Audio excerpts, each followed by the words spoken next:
नमस्कार दोस्तों, राधे राधे, जय श्री कृष्णा।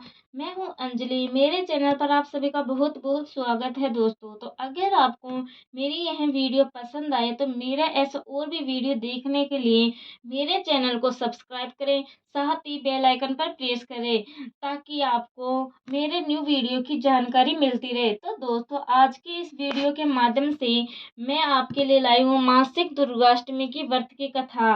तो ये छोटी सी कहानी हमें जीवन में बहुत कुछ सिखाती है। इसे अंत तक जरूर देखिएगा। तो दोस्तों, वीडियो शुरू करने से पहले आप कमेंट बॉक्स में जय श्री कृष्णा, राधे राधे, जय दुर्गा माता दी लिख दीजिए। तो दोस्तों, कहानी शुरू करते हैं। मासिक दुर्गाष्टमी व्रत के बारे में। मासिक दुर्गाष्टमी व्रत माँ दुर्गा के लिए किया जाता है। ये व्रत हर महीने अष्टमी तिथि को मनाया जाता है। ऐसा माना जाता है कि इस व्रत को करने से नवरात्रि के किए जाने वाले उपवास में के जितना फल मिलता है, आइए जानते हैं। पौराणिक मान्यताओं के अनुसार प्राचीन काल में असुर दंभ को महिषासुर नाम के एक पुत्र की प्राप्ति हुई थी, जिसके भीतर बचपन से ही अमर होने की प्रबल इच्छा थी। अपनी इसी इच्छा की पूर्ति के लिए उसने अमर होने का वरदान हासिल करने के लिए ब्रह्मा जी की घोर तपस्या प्रारंभ की। महिषासुर द्वारा की गई इस कठोर तपस्या से ब्रह्मा जी प्रसन्न हुए और उन्हें मनचाहा वरदान मांगने की कहा। ऐसे में महिषासुर, जो भी सिर्फ अमर होना चाहता था, उसे ब्रह्मा जी से वरदान मांगते हुए खुद को अमर करने के लिए उन्हें बाध्य कर दिया।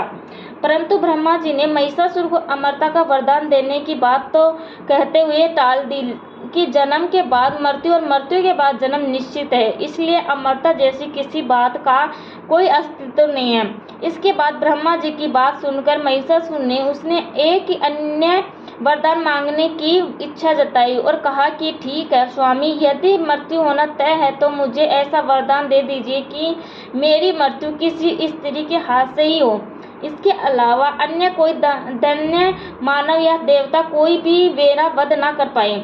इसके बाद ब्रह्मा जी ने महिषासुर को दूसरा वरदान दे दिया। ब्रह्मा जी द्वारा वरदान प्राप्त करते ही महिषासुर अहंकार से अंधा हो गया और उसके साथ ही बढ़ गया उसका अन्याय।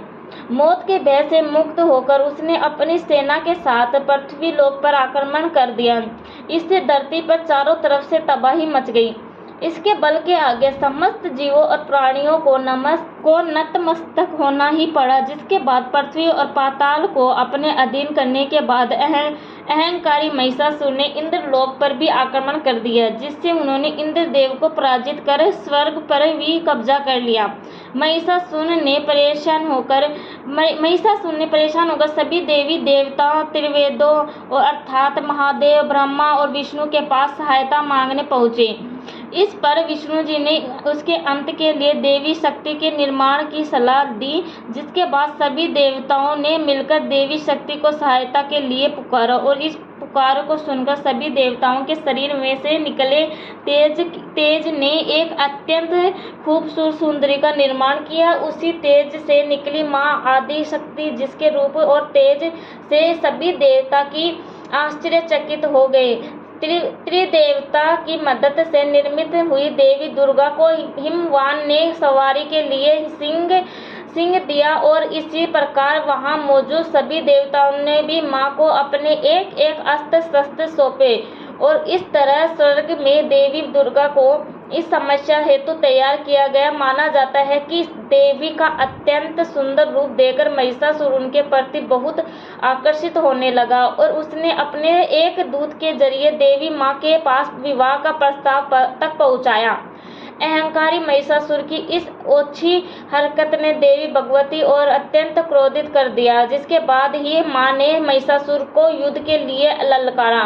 माँ दुर्गा से युद्ध की ललकार सुनकर ब्रह्मा जी से मिले वरदान के अहंकार में अंधे हो चुके महिषासुर उनसे युद्ध करने के लिए तैयार भी हो गया।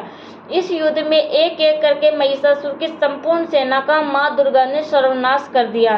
इस दौरान माना यह भी जाता है कि ये युद्ध पूरे 9 दिनों तक चला, जिस दौरान असुरों के सम्राट महिषासुर ने विभिन्न रूप धरकर देवी माँ को छलने की कई बार कोशिश की, लेकिन उसकी सभी कोशिश आखिरकार नाकाम रही और देवी भगवती ने अपने चक्कर से इस युद्ध में महिषासुर का सिर काटते हुए उसका वध कर दिया। अंत में अतः इस तरह देवी भगवती के हाथों महिषासुर की मृत्यु संभव हो पाई।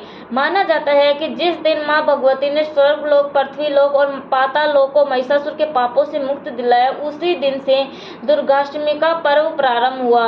जय श्री कृष्णा, राधे राधे। तो दोस्तों, अगर आपको यह वीडियो कैसा लगा तो कमेंट करके ज़रूर बताइएगा, ताकि मैं आपके लिए इससे भी अच्छा और भी वीडियो बनाने की कोशिश करूँगी।